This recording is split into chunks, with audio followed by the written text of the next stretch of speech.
할렐루야. 자, 우리 인사합시다. 참된 예배자가 됩시다. 주의 평화가 함께 하시길 빕니다. 여러분의 평화를 비는 평화가 여러분에게 돌아올 줄로 믿습니다. 존 웨슬리, 그러면 우리는 감리교도들에게는 아주 낯설지 않은 우리 감리교회를 세운 창시자, 이렇게 말씀을 드릴 수 있겠죠. 요약을 해서는 나중에 PPT로 여러분들을 보여드리겠고, 이 감리교라고 하는 교회가 이전에 존 웨슬리는 영국 교회, 북교회, 앵글리칸 처치 성공회라고 지금 얘기하는 성공회의 신부였습니다.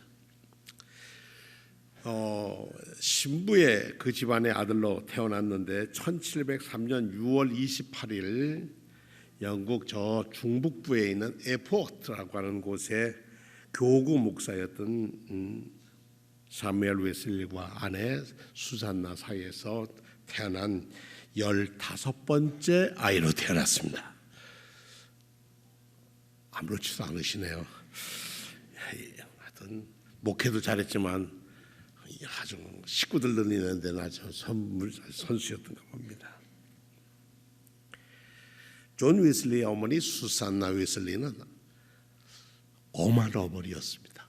굉장히 교육적인 어머니였고, 홈스쿨링, 그러니까 가정에서 아이들이 형이 동생이 형이 이렇게 가르치는 일에는 아주 이골이 나은 분이고, 그분이 그 교육 방법을 쓴 것은 영국 교회에서나 다른 나라에서 교육학을 공부하는 사람들이 이렇게도 할 수 있겠구나 하고 자료를 참조할 만큼 훌륭한 믿음의 어머니였습니다. 이 어머니 매도 들으셨는데 매를 맞을 때 소리내서 울으면 안 됐다 이렇게 할 만큼 아주 엄격한 어머니였지만은 참 사랑이 많은 정통 경건한 신앙의 자리에서 태어나신 분이었습니다. 그 9명의 아이들, 어렸을 안 그래요. 9명의 아이들을 다 집에서 가르칠 만한 그런 분이셨습니다. 근데 자녀 교육의 가장 규칙의 으뜸이 규칙을 지키는 일이었습니다. 그래서 우리 집은 이렇게 한다 그러면 그대로 지켜나가는 아주 그런 어머니였습니다. 1년에 한 번은 이 교구집에서 알파벳 잔치라는 걸 하는데, 자녀가 5살이 되면은 첫 공과를 배우는 날로서 A, B, C를 배우는데, 다음 날은 창세기에 따라서 철자법을 가르치고, 그 철자법을 형은 동생을 가르치고 뭐 이렇게 잘 가르쳐서 그걸 꼭 공부를 이룰 수 있도록 가르쳤던 그런 분이었답니다. 전기에 의하면 1707년, 그러니까 3년에 태어나서 7년 2월 7일 날 이 교구 목사의 집에 불이 났습니다. 불이 났는데 동네 사람, 그 당시 여러분들 아시다시피 물통들에서 껴얹는 것밖에 안 되는데, 찾다 보니까 2층에서 얼굴을 딱 내미는 걸 보니까 존 웨슬리였습니다. 아버지가 뛰어들어가는데 이미 불이 아래는 많이 붙어서 들어갈 수가 없고, 저 발을 동동 구르는데 동네 어른들이 한 분이 덩치 한 분이 탁 서니까 다음에 한 분이 어깨에 올라가고, 그러고 올라가서 그 아이를 2층에서 건져냈습니다. 그래서 존 웨슬리는 평생의 첫 번 그 화재에 대한 충격 때문에 나는 불 속에서 타다남은 부직갱이 같은 인생이다, 늘 그런 생각. 그런 나를 하나님은 살리셨다, 구원해 주셨다 하는 것이 평생 그의 마음에 있었습니다. 화재 사건 후에 그가 10살 때 1714년에 그 북쪽에서요, 그 먼 길을 제가 한번 가보긴 했는데, 보트라는데 한나절 차를 타고 가도 한나절 갈 수 있는 건데, 런던까지 아버지 어머니가 학교를 보냈는데, 웨슬리를 중학교를 보냈습니다. 그게 차터하우스라고 하는 기숙학교에 보냈는데, 기숙학교 선배들한테 호된 아주 훈련을 받았습니다. 그래서 고기가 나오면 옆에 있는 선배들이 뺏어가서 고기를 잘못 먹어서 채식을 많이 했답니다. 근데 그래서 평생 채식하는 데는 어려움이 없었다. 10살 때부터 그렇게 자라서 키가 자라지 못했습니다. 그래서 여러분들이 여기 1m 60cm가 되시는 분은 존 웨슬리 키하고 같으신 분들입니다. 그 남자가 1m 60이었다 생각해 보십시오. 그는 얼마나 열심히 공부를 했는지 공부도 잘했습니다. 6년 동안 차터하우스 과정을 거치고 옥스퍼드 시험을 봤습니다. 그 당시에는 그 후에도 옥스퍼드와 캠브리지 졸업생들에게는 투표권을 2장씩을 줬다는 겁니다. 예전에는. 왜냐? 이 사람들은 투표권 2장을 할 수 있고 여자들은 투표권을 안 줬었고 남자에게도 이 두 학교 졸업생들에게는 영국 정부에서 2장의 투표권을 줄 만큼 했는데 1년에 40파운드의 장학금을 받으면서 옥스퍼드 대학 안에 있는 크라이스트 처치라고 하는 곳에 진학을 하게 됩니다. 여러분 혹시 옥스퍼드에 가보신 분은 옥스퍼드에 들어가서 제일 먼저 들어가서 넓은 잔디들에 돌려져 있는 아름다운 관광 코스 1번 거기 크라이스트 처치입니다. 이 곳에서 그는 석사까지 과정을 마치는데 정말 열심히 공부했습니다. 그런데 그는 그때까지 목사의 집에서 자랐지만은 신앙의 체험이 없었어요. 지적인 것은 지식적인 성경의 지식은 아주 많이 알고 있었는데 가슴의 체험 확신 이런 게 구원의 확신이 없었습니다. 그래서 자기가 이렇게 일기했습니다. 나의 종교 생활은 다만 습관에 지나지 않았고 내가 명백한 죄를 범하면서도 뉘우치는 마음도 없었고 도리어 그 죄에 만족했다. 젊은 애 잘 놀았던가 봐요. 학교 다니면서. 그 훗날 그는 2권의 책을 읽게 됩니다. 하나 토마스 아킨피스라는 사람이 쓴 그리스도를 본받아 이미타치오 크리스티라고 하는 책과 제레미 테일러라고 하는 사람이 쓴 거룩한 삶과 죽음. 이 두 책이 성경을 말할 것도 없고 이 두 책이 웨슬리의 인생을 바꿉니다. 내가 어떻게 살아야 거룩한 삶을 살고 내가 어떻게 살아야 하는 그 기준이 그리스도 예수라고 하는 것을 갖게 되고 하루에 2시간 이상 기도하고 내 안에 내적 성결을 위해서 기도하고 애썼습니다. 그래서 이 책을 읽는 동안 마음을 다짐하고 크라이스트 처치를 졸업받고 다른 교수가 될 수 있었는데 신학을 택해서 목사가 되고 사제가 되기로 결정을 합니다. 1725년 9월 19일이었는데 존 웨슬리가 디콘 안수를 받습니다. 여기는 우리 교회 감독이라면 준회원이라고 생각하시면 되겠습니다. 준회원에 들어갔는데 옥스퍼드 감독인 요한 피터에게 안수를 받았는데 이 교구에 머물러 있어라. 아주 착하고 능력 있는 이 젊은 목사니까 이 옥스퍼드 교구에서 데리고 쓰려고 했는데 아버지한테 연락이 옵니다. 너 와서 나 좀 도와주면 안 되겠니? 내가 몸이 좀 그렇다. 그래서 22살부터 목회를 했는데 아버지의 교구에 가서 2년 반 동안 부목사로서 아버지를 돕는 사람으로 살았습니다. 그런데 링컨 대학이라고 하는 링컨셔 대라고 하는 대학에서 웨슬리에게 편지가 옵니다. 우리 대학에 펠로우 교수로 조교수로 와줬으면 좋겠다. 그래서 아버지가 그를 보냅니다. 그래, 내가 너를 데리고 있다가 이 교구의 교구 목사가 되는 이 교구 안에 여러 교회가 있는데 그 교구 전체 책임 목사였는데 그러면 너는 가거라. 그래서 보냅니다. 그래서 링컨셔 대학의 펠로우로 가서 강의를 하게 됩니다. 거기 가면서 그는 그때 떠날 때 아버지가 65세였는데 이 자기네 에봇 교구 말고도 둘을 더 맡고 있었는데 결국 아버지는 멀지 않아서 세상을 떠나셨고 그리고 존 웨슬리와 동생 찰스 웨슬리가 아주 공부도 열심히 해서 옥스퍼드에게 다시 또 들어가게 됩니다. 그래서 형제가 옥스퍼드 대학 안에서 열심히 신앙생활하는 사람들의 모임을 갖게 됐습니다. 그래서 그 모임을 동아리를 했는데 홀리클럽이라는 우리가 옛날 성경 옛날 번역엔 신성구락부 뭐 이렇게 썼는데 홀리클럽을 만들어서 말씀이 있고 기도하고 경건하게 살고 일주일 지나면 다시 모일 때 나는 지난주에 내 영적 생활이 어땠던 걸 고백하게 하고 그렇게 고백하면서 자기 영적 생활들을 돌보았습니다. 감옥도 선교하게 되고 아주 철저하게 규칙을 지켜서 이 동아리를 보고 다른 사람들이 별명을 붙였어요. 저놈들 아주 규칙벌레들. 그래서 메토디스트 이렇게 이름을 붙여서 그것이 우리 감리교회 이름이 됐습니다. 그 별명이 우리 교회의 이름이 된 겁니다.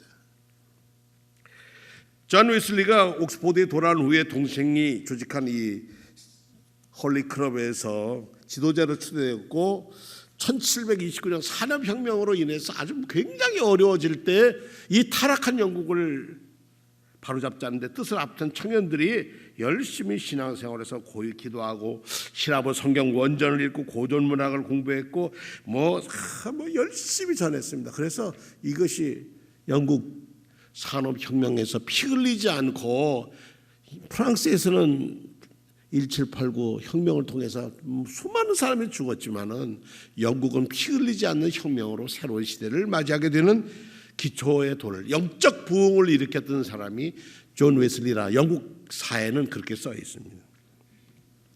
늘 그는 자기가 어떻게 하나님 앞에 성결하게 살 건가가 늘 관심이었습니다. 자기 생활부 중에 많은 부분을 남을 위해서 썼고 그렇게 살던 그가 자기가 내가 이 나라가 아니라 내가 신대륙에 가서 복음을 전해야 되겠다 생각해서 사람들이 신성클럽 사람들이 기도해서 옥스포드 대학의 교수직을 사직하고 북아메리카로 전도여행을 떠납니다. 1735년 10월 18일 시몬즈라고 하는 배를 타고 가는데 그 당시 저 체코 북쪽 독일에서 동쪽 끝에 모라비안이라고 하는 신앙 공동체가 있었는데 예수님 닮기로 살고 싶은 경건주의자의 모임인데 그 경건주의자들도 거기서 살 수 없어 80명이 신대륙으로 신앙의 자유로 가는 사람들과 함께 배를 타고 건너가게 됐습니다. 그리고 그들이 가는 도중에 8주를 걸려서 영국에서 떠나서 미국에 도착할 때 8주가 걸렸다고 합니다. 배로 돛담배 풍선배를 타고 갔는데 어느 날 가는데 배가 풍랑이라서 무척이나 겁이 났습니다. 여러분들 우리 바다에 이름이 있지 않습니까? 우리는 동해가 있고 황해가 있고 서해가 있고 그렇지만 그쪽에는 대서양이라는 바다가 있고 우리나라의 남쪽으로 가면 무슨 태평양이라는 바다가 있잖아요. 대서양이라는 이 이름은 파도가 높다는 뜻에서 대서양이라고 했고요. 태평양은 그래도 바다가 잔잔하다. 그래서 태평양이라는 이름을 붙였다 합니다. 걔 폭풍으로 그냥 배가 쓰러질 뭐 돛담배니까 풍선 돛담배니까 그냥 어려웠는데 글쎄 이 80여 명의 사람들은 찬송을 부르고 아주 두려움이 없어요. 그래서 물었습니다. 당신들은 왜 이렇게 두렵지 않습니까? 여자와 아이들도 두렵지 않습니까? 그랬더니 우리는 두려워하지 않습니다. 왜 그렇습니까? 우리의 삶은 하나님이 지켜주십니다. 지금 자기가 선교사로 가는 사람이 그 말을 들었을 때 탁 충격을 받았습니다. 내 영적 생활에 문제가 있구나. 1736년 2월 6일 8주 만에 조지아라고 하는 곳에 도착을 했습니다. 그리고 도착해서 복음을 전하는데 무언가가 잘못됐다는 생각을 했어요. 자기는 영국교회 신부였고 가서 복음을 전하는데 기쁨이 없어요. 그리고 영국 국교인이 아니면 다른 교파 사람이라면 성찬식 주지도 않았어요. 내 생각에 고집에 딱 매여 살던 그 사람이었습니다. 그가 고린도전서 13장을 읽고 사랑이라는 주제로 설교했는데 사람들이 듣질 않는 거예요. 교회 학교 뭐 여러 가지 오전 새벽 5시에 새벽 기도회를 했고요. 11시에는 성찬식 설교를 했고 오후 1시에는 프랑스인 예배를 인도하고 오후 2시에는 유년들 모아 교리 강좌를 시키고 뭐 그런 교육적인 건 잘 했는데 마음에 확신과 기쁨을 얻는 거예요. 내가 이거 문제가 있구나. 그리고 배 타고 오면서 자기에게 충격이었던 모라비안 사람들의 경건한 신앙생활을 보면서 자기 신앙을 돌아보게 됐습니다. 그런 가운데 그 사바나 식민지에서 그 장관의 딸인 소피아 합키라고 하는 아름다운 여자와 누님은 썸을 타게 됩니다. 사랑을 해서 아이고 이제 잘 지낼라 그러는데 이 여자가 나는 성직자하고 결혼 안 할래요. 그리고 딴 사람하고 결혼을 했습니다. 웨슬리가 참 충격을 먹었습니다. 그래서 그 다음에 예배 때 두 내외가 합키 내외가 성찬식하러 왔는데 성찬식을 안 줬어요. 뭐 안 줄 수 있는 신부가 그런 자격은 있습니다만 이것이 문제가 돼서 어째 왜 웨슬리는 사람 참이라고 왜 안 줘? 자기 미워하는 사람에게 무게 그게 신부냐? 뭐 이런 얘기가 나서 그냥 난리 나서 그날 밤에 보따리 살고 도망을 했습니다. 웨슬리는 이런 부끄러운데 그래서 보따리에서 도망가서 다시 영국으로 돌아오게 됐습니다. 1737년 12월 2일 날 돌아왔는데 돌아와서 선교 보고할 게 없어요. 문제는 누가 문제예요? 선교지에 있는 사람이 문제라 자신이 문제라는 것을 깨닫게 됩니다. 그가 일기에 이렇게 썼습니다. 나는 미국인이라고 했을 때 미개인이라는 뜻과도 같습니다. 미국인을 회개시키려고 아메리카에 건너갔었다. 그러나 나를 회개시킬 자는 누구인가? 나는 외관상으로 훌륭한 신자다. 위험이 없는 산, 설교도 잘하고 마음도 착하다. 그러나 나는 모든 사람에게 내가 사는 것이 아니라 내 안에 그리스도가 사신다고 외칠 수 있는 신학의 확신이 없다. 조지아 선교는 실패였다. 사람들이 자기 일을 실패라고 인정하기가 참 어렵습니다. 그런데 웨슬리는 자기 일기를 참 잘 썼어요. 그분은요, 나는 실패자다. 내가 옥스퍼드에서 가르치던 교수였고 내가 신성과 훈련도 했고 뭐 잘했는데 결국 나는 뭐냐면 하나님 앞에서 나는 죄인이다. 실패자다. 1738년 5월 24일 웨슬리는 참 지친 그나마 수요일 된 것 같아요. 얼더스케이트라고 하는 거리를 지나가는데 어디서 찬송 소리가 나요. 자기가 신부잖아요. 사제잖아요. 그러니까 거기에 끌려 들어가서 뒷자리에 쭉 앉았습니다. 뒷자리에 앉았는데 목사도 없어. 그 당시엔 굉장히 귀했어요. 그렇게.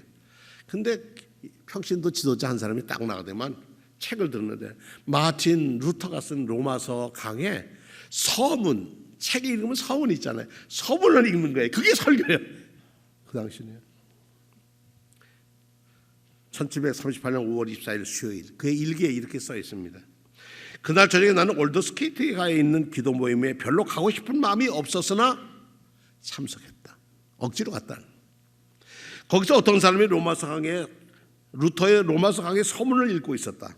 밤 9시 15분쯤 그 낭독자가 우리가 그리스도를 믿을 때 하나님께서 우리의 마음에 변화를 가져오시는 일을 묘사하는 말을 듣는 중에 하나님의 우리의 마음을 심령을 변화시킨다는 말을 듣는 중에 나는 내 마음에 이상스럽게 뜨거워짐을 느꼈다. 뜨거워짐을 느꼈다. 나는 내가 그리스도를 참으로 믿고 있음을 느꼈고 구원을 위해서 그리스도만을 의지한다고 느꼈다. 그리고 주께서 내 모든 죄를 없이 하였다는 확신이 생겼고 나 같은 자의 죄를 다 사하시고 죄와 죽음의 법에서 나를 구원해 주셨음을 확신하게 되었다. 이게 그동안에 여러 번 은혜 받은 자리는 많습니다. 뭐 웨슬리가 이때만 은혜 받은 게 아니에요. 늘 은혜를 받았으니까 거기까지 갔죠. 그런데 이 날은 자 분수령과 같이 역사가 바뀌어지는 날이었습니다.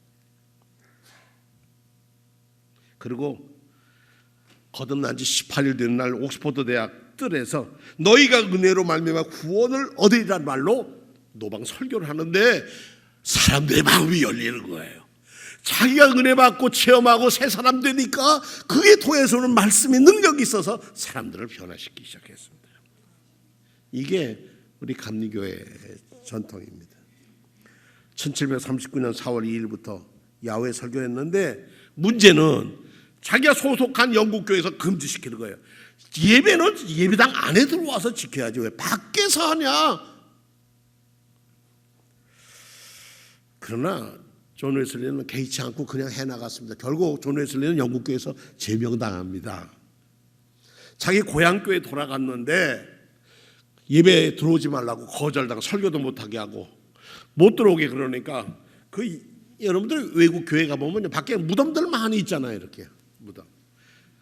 근데 웨슬리가 자기 집에 가야 이렇게 무덤이 있어요. 그 무덤 관 위에 올라서서 설교를 했는데 일주일을 설교했다. 부흥회를 했답니다. 할렐루야.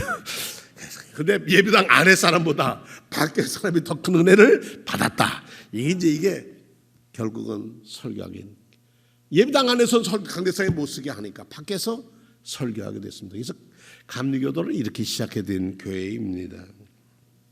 1739년 4월 2일 월요일 밤에 브리스톨에서 첫 노천 전도한 이래 50년간 그는 매주 15번 설교하고 300~400리를 말을 타고 다니며 복음을 전했습니다. 교회를 얻어서 설교를 했으면 좋겠는데 허락하지 않으면 그는, 특히 사람들이 많이 모이는 데가 도심 중간에 술집 있는 데 아닙니까? 그 술집 앞에 가면 그 당시엔 술통들이 많았답니다. 나무로 된 오크로 된 큰 술통이 있는데 자기가 말에서 딱 내리면 그 높이가 딱 맞는답니다. 그러면 어디서 설교를 해요? 키가 작으니까 들으면 사람들이 안 보이니까 그 술통 위에서 시편을 암송하면서부터 설교를 하면 동네 사람들이 모입니다. 누가 싫어할까요? 술집 주인이 장사가 됩니까? 그러니까 내 쫓김 당하고 매도 맞고 그러면서 설교를 했습니다. 그 설교의 자료들이 지금도 그대로 남아 있습니다. 참 영국 사람들은 아주 대단하더군요. 옥스퍼드 대학이나 어디 가나 여기가 몇 년 며칠 웨슬리가 이곳에서 설교한 곳이다라고 다 붙었어요. 존 웨슬리가 이 호텔에 이 방에서 늘 묵었다. 그 방 앞에 하니까 그 방 이름이 웨슬리 룸이에요. 아래는 선술집이고 위층에 이게 방들 몇 개 있는데 거기 우리 웨슬리가 여기서 늘 오면 이 방에서 잔다. 모일 때는 얼마큼 모였냐 그러니까 3,000명 모이는 것이 보통이었다고 합니다. 3,000명씩 모여서 사람들은 비가 오나 눈이 오나 은혜를 받았다고 합니다. 성경 말씀에 따라 하나님은 나에게 능력에 따라 무지한 자를 가르치고 악한 자를 바로잡고 덕이 있는 자를 견고해 주라고 명령하십니다. 그런데 내가 다른 교구에서 일하는 것을 막는 사람도 있습니다. 나는 누구의 말을 들어야 합니까? 나는 이 세계를 나의 교구로 생각합니다. 나 교회 설교해서 못하게 하니까 난 내 교구는 에봇 교구가 아니라 땅끝까지가 나의 교구는 어디라고? 나의 세계는 나의 교구다. 이 말이 여기서 나와. 쫓겨나서 내 교구가 없는 게.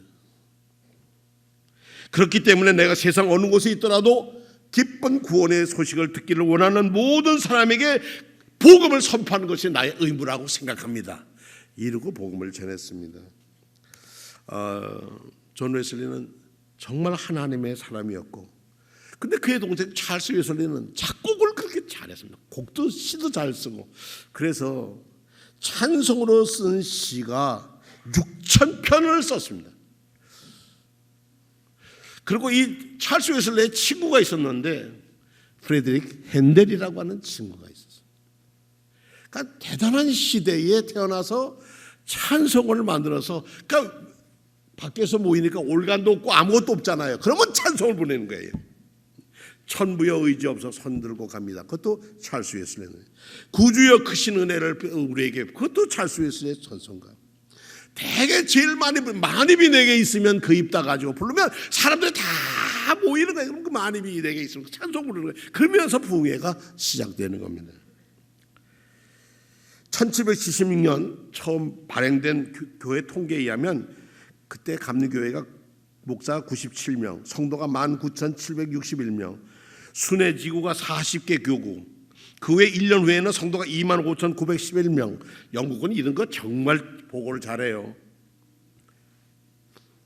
1984년 웨슬리는 교회에서 빛나는 업적을 남겼지만 그의 사랑은 별로, 첫사랑에 실패한 그가 두 번째 결혼을 했는데 나이 48살 미망인이었던 파질이라는 부인하고 결혼을 했는데, 어떤 부인이 웨슬리 같은 남자 좋아하겠습니까? 돈을 벌어다 줍니까? 한 번 나가면 일주씩 나가서 복음을 전하고 오는데 집을 지킵니까? 그 웨슬리의 천은요, 웨슬리의 가정생활에 대해서는 그가 헤어지게 되고 또 결국 부인은 세상을 떠났습니다. 그런 가정에 있어서는 자녀도 없고 결국 그렇게 자기 인생은 끝났지만 그의 몸을 가지고 평생 복음을 전한 그런 사람이었습니다. 메소디스트 규칙쟁이인 존 웨슬리는 아주 경건한 사람이었고 평생을 말씀과 기도로 살았던 사람이었습니다.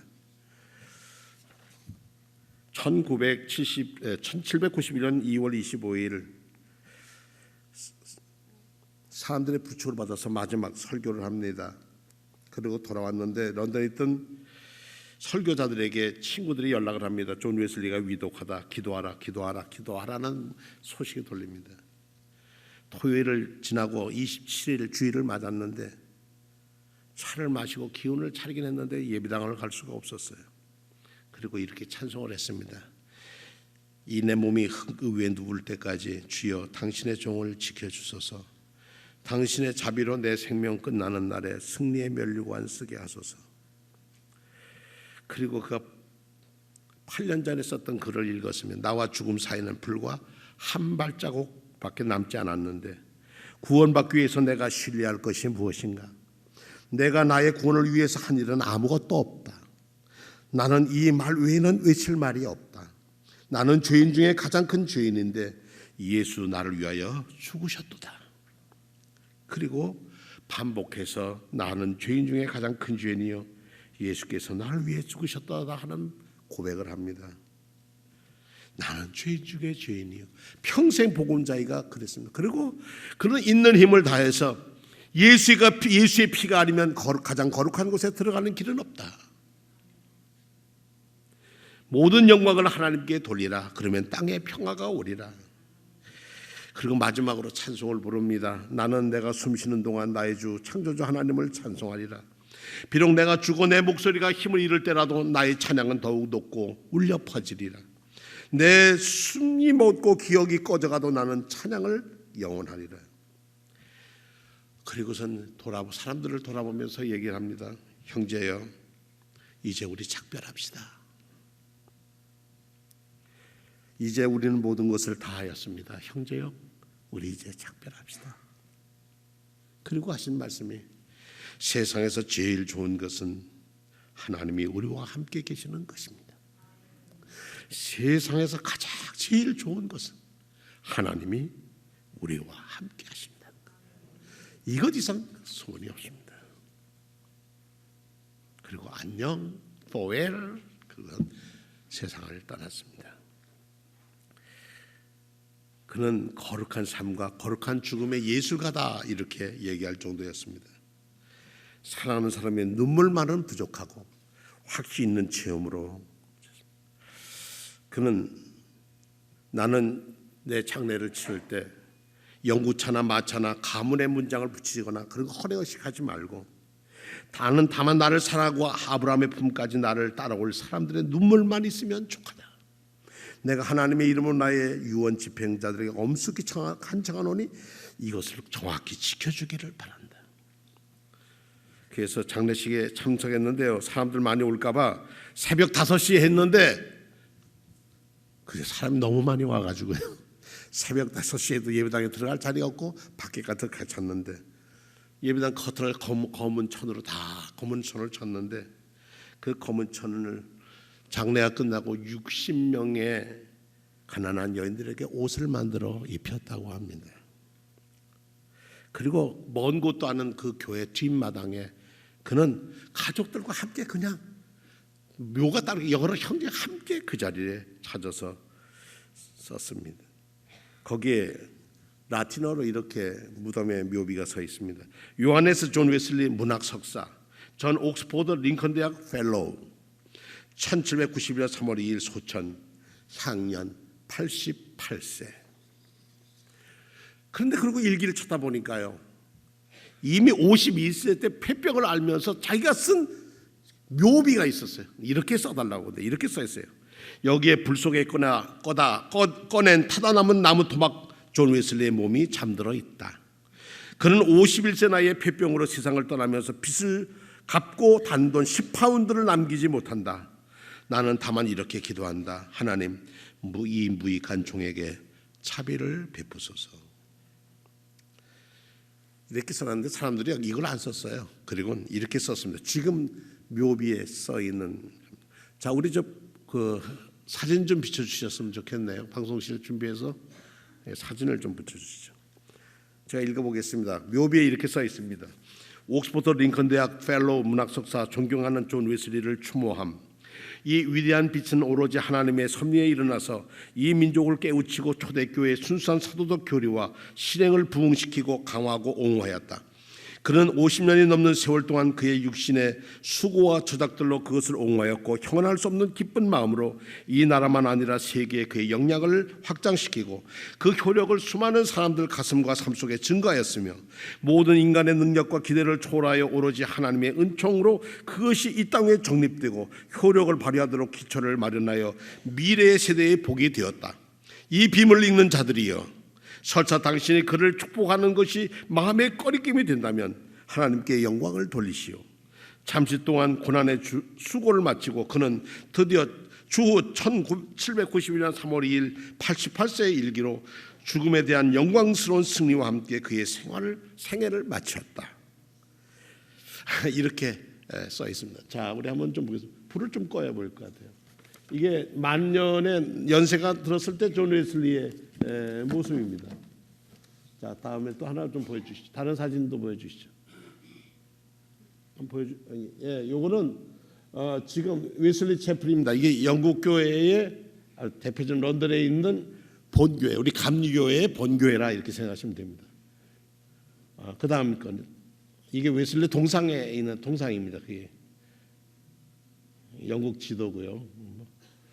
요게 이제 웨슬리 아버지가 살던 그 교구 목사관입니다.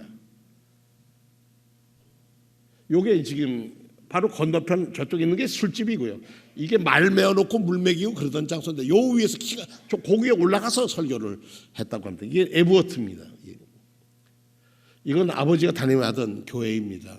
이 교회 앞쪽에 무덤이 있는데 그쪽에 설교를 했다는 겁니다. 요건 웨슬리가 일했던 교회입니다. 작은 교회들입니다. 여기 그 앞에 그 여동생들의 여러 동생이 먼저 떠났어요. 그 무덤들이 있습니다.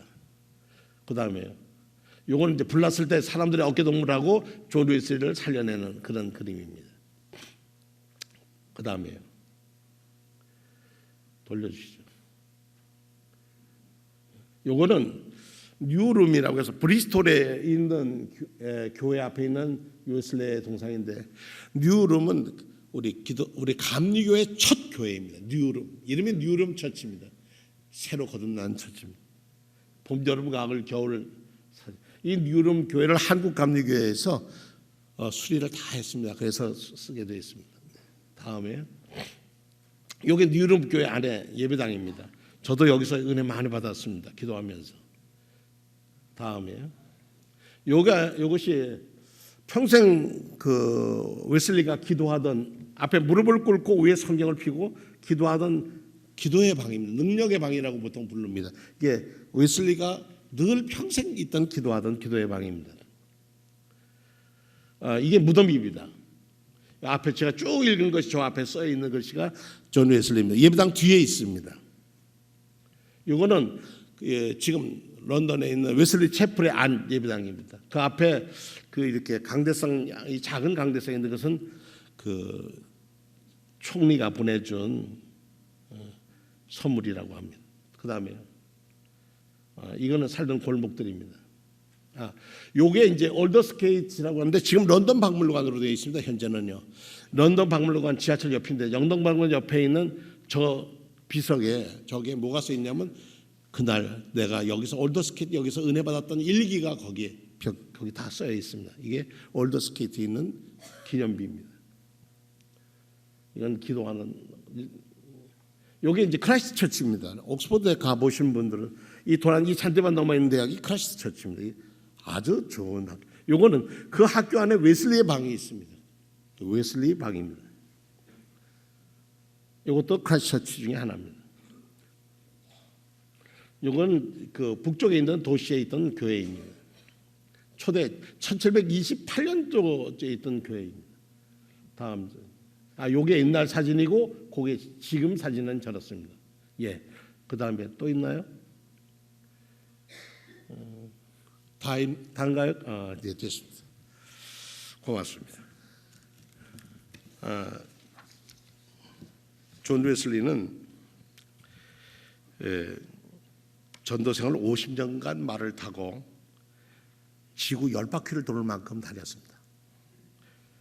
선교한 거리가 40만 킬로미터고 하루 평균 32km를 다니며 설교했고 책을 200권 썼고 설교는 4,000번 이상 했습니다. 60년 동안 변함없이 생활 4시에 새벽 기도했고 설교를 했으며 동생과 만든 찬송가가 525곡이 지금도 전해지고 있습니다. 사망 탓에 전에도 32km 떨어진 곳에 복음을 전도하고 함께 사역한 사람이 조지 피필드, 에스베리 여러 사람들이 있습니다. 이렇게 했던 이 웨슬리는 오늘 예배 시간이 좀 길었습니다만은 오늘 우리 한국 감리교회는 그러면 어떤가? 지금 한국 감리교회는 지방회가 216지방에 교회가 우리 기독교 대한감리교회가 6,344교회가 있습니다.